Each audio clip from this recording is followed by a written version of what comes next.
የብርሃን ምንጣፍ ድባቢ ዘርጋ ለውዳሴሽ yaa harka fuune akkam turtanii hordoftoota kiyya jaalatamuudhaaf kabajamoo nageenya araarri waaqayyoo lafaaf iddoo jirtanitti isiniif haa baay'atu fayyaa jirtu nagaa jirtu alaamanni sa'a namni waatii maatiin jaarsa jaartii shookaa cilfaa biraddistiin hundumu nagumami har'a garuu natti qorra waan isaan beekon rooba heda ta'e waan isaan hangalli natti qorra garummaan kayyifa banannu malee sirafeen beeku beennatti qorraa jira baqqaamu innaa dhamaal irraa dubbachuu dhufe beektanii waan baay'ee nama gaddisiisudha dhugaa dubbachuuf illee bakka bara akkamii keessa akka jirullee nama qaaneessa barana barri bara dhiirotaa miti yoo jenne nama wanniin jedhu maaliif obboleessa keenya Abdii Raggaasaa zayitiidhaan xabbafame sababa haadha manaa isaatii kunis obboleessi keenya irraa guyyaa kaleessaa kantiibaa magaalaa Arsii godina Arsii aanaa xijjoo fi digaluu xijjoo kan ta'e kantiibaa magaalaatii haati manaa qurrut irraa gooteedhaan Qamaa salaa maaliif akka ta'e odeeffannoo akkan dhagahetti gininyinnati yookiin walqunnamtii salaa guyyaatti gizee lama qofa na wajji raawwataa jette jedha bara akkamii keessa akka jiru ani hin beeku maali yani guyyaatti 10 ta'uu qaba dirqama barichi bara dhumaatti dhugaa bara safuun cabee bara duudhaan cabee bakka kaabineen immoo rakkoo isaanii beektanii kantiibaan kuni warri kaabinoonni kinu akkuma kanurra obbo Gammachuun viidiyoo isaa gadi ba'e sana haadha mana kaa'aniit bakka biraa oolanii mana yoo galan manatti haadha manaatiif yeroon qaban waan ta'eef dubartoonni gubattee aartee gaafa jettu murtee akkasii fudhatti ammaaf namni kun mana yaalaa jira garuu maxxansuu hin danda'u viidiyoo suuraa isaanii yuutuubiin na adaba dhugaa soo viidiyoo san laalee suruun na jedhe bakka qaamni isaa lakkaatan itti murame suni isma amin dabbaraa yubbo namni tokko walirraa muruu akkas wal godhoo osoo hin taane yoo waliin jiraachuun hin taane yoo gammachuun mana keessa fedhiin tokko waliin hin jiraanne maal wal dhiisan inde isheen kun murteedhaaf wanne irraa argattu hin jiru muruu dhiisteedhaafis immoo wanni isa dabaltuu isaa irreessus hin jiru inde inni bar irraa murteedhaaf hin hojjetaa miti inde maal keessa jirra garuu barichi bara akkamii jennaante baxaamina dabbare garuu ana waan naasa wallaale dhugaa bara dhiiraa miti ijoolleen marruu murra jedhu miidiyaa kanarratti shamarran keenya irra taragaagga'a haa deemu gara fedhe inde walii gadi deema taanaan maal irraa murtee maal argatta wannumsa irraa argattu tokko hin jiru abbaa manaa ta'e mana tokko keessa jiraatanii ilmoon irraa horanii kaanii waan akkana wal godhanii safuu guddaadha doo ilmoolleen qabaanne yoo ta'e wanni boru isaan qaanessu hin jiru garuu ilmoo warri walirraa qabu faa mana keessa ilmoo namni qabu seenan isaa waa fokkisaadha yoo ka'e boru mucaan isaa guddatee bakka guddaa tokko ga'e abbaan isaa bardura akkana jedhanii aamilee ilma isaaniitiif gaariin ta'u maaliif waan raawwanni tokko kamuyyuu astawaluu qabna laal itti yaaduu qabna bakka bitaa mirga laaluu qabna bara akkamiiti garuu barichi bara suruun nama jedhannaante dhuga bara akkamii akka ta'an hin beeku bakka inde walii galtanii waliin jiraadha ay waliin gallu waliin jiraachuu hin dandeenyu abbaan manaa koo jireenyinnati irratti dadhabaadha jetteeti jedhani amma ishiin eega inni dadhabaa ta'ee dhiisuudha bakka hin barbaadu jettee mattee samaanaaf irraa buusuu dandeessi dirqama Qamaa salaa irraa kutteedha fi wanna sawwanni dabaloo fi wanni hir'isu hin jiru namni immoo kaabineen barana yoo hin argitan hojjetaan mootummaa tokkoon barana hin salphati maal jettanaan jettu maaliif jedhe beektanii bakka bakkee oolti kaa jireenya ofiitii bootaan qabdu dubartoonni obsiti malee mana keessa dubartoonni Itoophiyaa parsaantiin 95 harka 100 keessa 95 bakkee oolu dhiirri parsaantii shayyoo taate kan haadha manaa ofiitti adamana parsaantii shayyoo dhuguma taate parsaantii 95 sagaagalummaarra oolan haadha manaa mana ol kaaniit bakkee oolan hojii irraa hojiin kiyya galgalaati jedha hojii haga sa'aatiin hojjeta achi bayee fuudhee kaaffee deema uffata qaqayyaratanii lafa godhatanii uffata fi bakkee kaawwatanii kaaffee deemanii zannaxanii hojjetatee gala mootummaan hoteela dhoowwe jedha san dhugaamaa godhuu dide maa hojiitti kudhabe hoteelli sun yoo dhuguma hojiitti kami gaariidha ammallee magaalaa guddaa irratti dhoggame malee hoteelli magaalaa xixiqqaa keessa inuma jira shaqqalachuun kun tidaar irratti shaqqalatanii ta'anii gaafa achii galan immoo mana keessatti irraa kuttee lafa gooti kaajabduun inuma kutattu haati deesse buushiin tarakkamiiti. yaa amlaakeetti nu qajeeshi garuu nu qajeeshi yaa gooftaa koo karaa irraa maqnee irratti nu qajeeshi. Barana dhugaa nama sodaachisa bare. Barichi sirrumatti nama sodaachisa maaliif jedhe beektani waan bakka bara kana wanti baay'eetu nama sodaachisa fakkeenyaaf dubartoonni garaa jabaatti bara kanaan hin beeku. Aramni takkallee dheengadda abbaa manaa zaqazayxee miila akkatti gadi zaqazayxee bishaan daffistee ibidda akkanatti istoofii xiqqoo tan irratti gootetti bishaan jala keette miila isaa lamaan hiitee dawwalchiistanii irratti nama jaalallee inni haadhoo sanaa sosisirra dawwalchiistee itti dubbadhu jettee waan wajjin qabda maal kee akka taate diddee taana daffaa kana keessa mataa si buusa jettee namicha hiitee jechaadha zaqazayxee bishaan daffaa jala goote. Meelaala bara kana barana dubartoonni waan taatan hin beeku kutatte kaate kanaafuu barichi bara dhiiraa miti. Bari 2018 warra dhiiratiif irruudha. Kanaafuu dhiironni keenya gadi qabaatee jireenya keessaniif cinqamaa bakkeen taa'ina yeroon dabarsina. Dubartoonni Itoophiyaa barana gad deebi'an jirtu.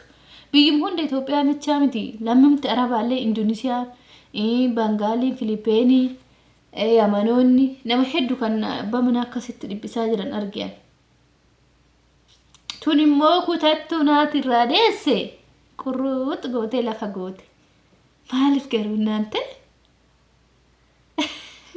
Nama mararuu garuu namichi ana garuu garaana nyaate maaliif bakka nama tokko gani waliin jiraachuun barbaanne abdiirraa kutadhu saadee wal dhiinan dhiisa malee waan akkasiin godhu maaliif fo'anni akkasii raawwachuu sirrii miti waaqanillee walitti nama buusa safuu hawaasa duratti illee sababa walqunnamtii saala dadhabeedhaaf irraa murte jedhanii gaafa haasa'amu miira akkamiitiin hawaasa keessa akka deemuu dandeessu ati yookiin sirriitti waan akkasii jaalattasiin jedhanii jechoota baay'isiin jedhama kabaja keetiif illee baay'ee xiqqaadha.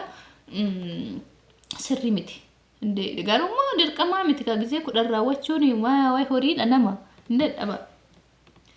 Yani guyyaatti gisee lama eegasii wajjin rafee si ga'a maal goota kana caalaa. Namni maal ta'e garuu maal dhageenya naante. Ani garuu na dabbare dhugaa dubbachuudhaaf waan inni bakka akkanitti yaadetti bataamtti hin dabbara. Guyyaatti si'a lama walqunnamtii saalaa eegoo jiraawwattani kana caala maal goota maa wayii saree wayiiti moo kana yookiin ho'oota ta'ee guyyaama guutu bobsaa deema. Namni maal ta'ee? Aarata dhagaaggaa akka sirrii miti. Nama qofaanii miti waaqanis walitti buutanii saafuu hawaasallee cabaa jira akkas jette jechuun kunuyyuu waan xiqqaadha. Xiqqeenya ana garuu natti ulfaate kabbadeenyi koo mawuraatu raasu. Hinde akkamitti namni abbaa manaa koo walqunnamtii saala dadhabee jennaan irraa mure jedhee yaada kennata. Inna hootana shunkurtii muruun beetu mana bakka san muruu baratte. Yaa rabbitu nu qajeeshi. Maaliif nuti dubartoonni dirqama waan akkasii raawwachuu hin qabnu. Bakka abbaan manaa keessin gammachiisne miti algaarratti fedhii keessin guunne bakka dhiisi biraa deemi. Waldiisa hin barbaadu jedhi himadhuma maal maatitti gosa keetitti warra keetitti zarii keetitti fira keetitti dhiyoota keetitti aantii aalii keetitti madhu. Dirqama namni hojii jiraadhu siin jedhu hin jiru bara bakka fedhii keessin guutamnetti. Deebi'ee immoo isa murteessa gaafa miitu of duuba laaluu qabda obboleeyyan kee dhiiraa.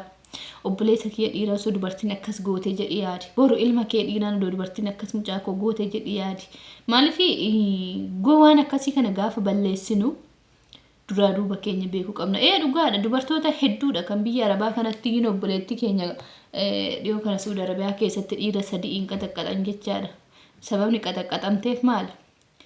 Ilkaan lamaatii sosso'eeraa kun irraa cabeeraa mataa jidduu kana irraa haaddamee mana yaalaatiif jechaadha mataan buruskanii nafti ishii guutuun miidhamee naannoo qaama saalaa maatsaniidha fi kaleenya dhukkuba jettee reebicha nama sadiin irratti taasisa. Sababni saba ishiin jaalala isaa fudhachuu diddeefi. Dhiironni nuun hilan yoo dhugaa dubbachuuf taate nuun hilan gingaruu nuti gaarummaadhaan deebisuu qabna. Akka dhiironni nu miidhaniin baga ta'e jechuu dandeenya.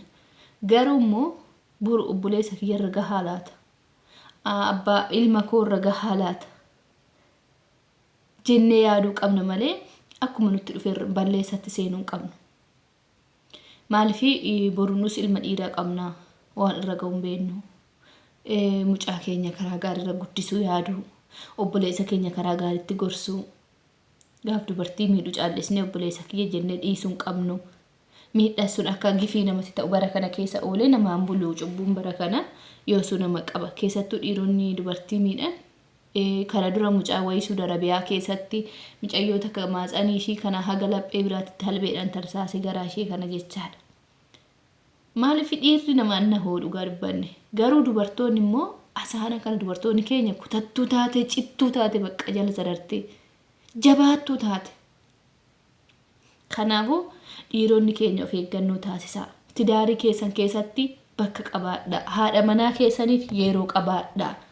Gorsallee isinii kenna. Miidhama keessanitti isin gammannu gaaf miidhamtanis gaaf miitanis gara lachuutu gammachuun nuun jiru jechaadha. Maaliif gaafa isin miidhamtanis obboleessa qabnaa, ilma dhiiraa qabnaa.